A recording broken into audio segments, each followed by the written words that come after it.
karena kita memang mendengar kabar itu adalah orderan.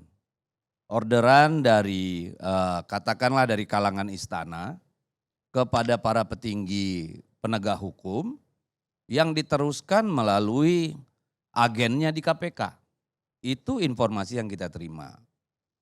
Dan setelah kita telisik semua kejadian terkait atau katakanlah logika hukum, bukti-bukti terkait dengan perkara ini, memang sangat kental, sangat kentara, sangat telanjang upaya pemaksaannya.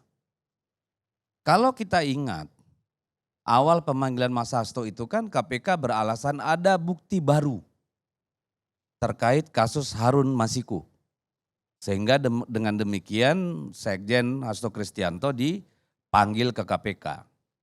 Jadi ini bukan tentang persoalan pribadi loh, ini soal bagaimana proses penegakan hukum dan bagaimana politik kekuasaan memainkan hukum di negeri kita hari-hari belakangan ini. Pada saat itu dikatakan Mas Hasto akan diminta keterangan karena adanya bukti-bukti baru yang ditemukan oleh KPK.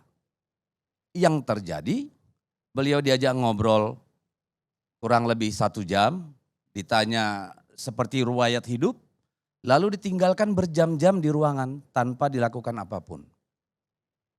Malah yang terjadi adalah oknum KPK yang tadi itu yang bernama Rosa itu ya pergi membohongi ajudannya Mas Hasto, bilang dipanggil Bapak ke atas. Ya. Jadi dan dia bukan subjek hukum pada hari itu karena tidak dipanggil. Diajak ke atas, digeledah, di BAP.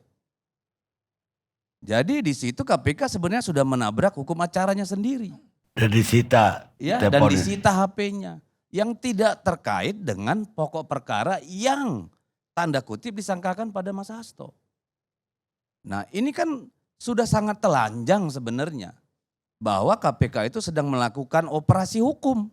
Oknum-oknum KPK ini sedang melakukan operasi hukum terhadap Sekjen PDI Perjuangan. Makanya waktu itu Bang Saud Situmorang di kursi ini mengatakan bahwa KPK itu di-remote. Artinya dikendalikan dari luar. Jadi ini memang satu operasi khusus kalau menurut saya yang dirancang sebagai sebuah anarkisme kekuasaan terhadap hukum.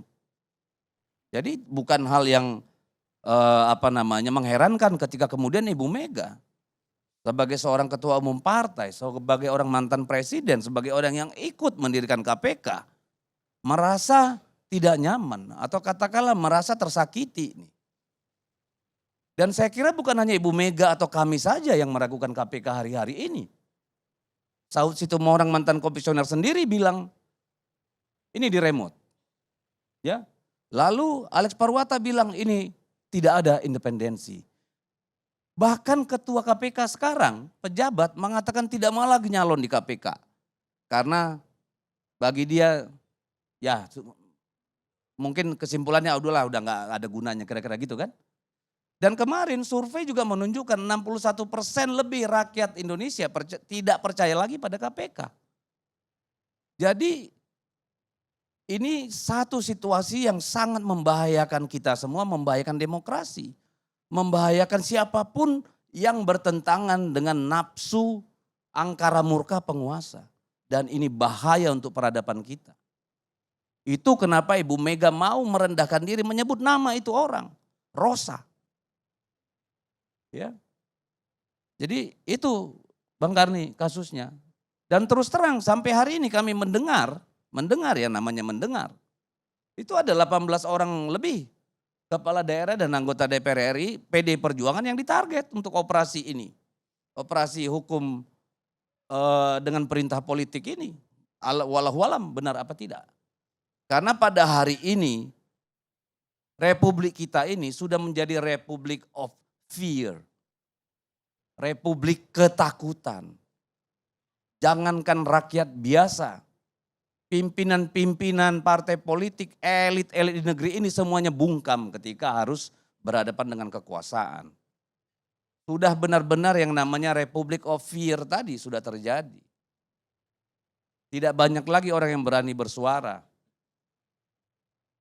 Dan saya kira, saya nggak tahu mudah-mudahan Oktober mimpi buruk ini berakhir, ya, atau ya nggak tahu apakah akan diestafetkan juga, kita nggak tahu. Tapi inilah situasi negara kita pada hari-hari ini.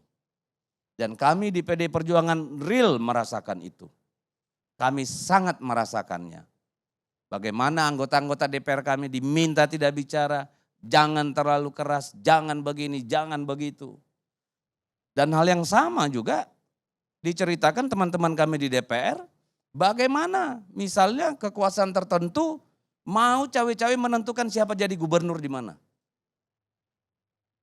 Sampai hari ini nggak jelas tuh bakal calon untuk gubernur DKI Jakarta, Jawa Tengah, ya, Jawa Barat juga masih gonjang-ganjing, Banten juga masih digoyang-goyang semua.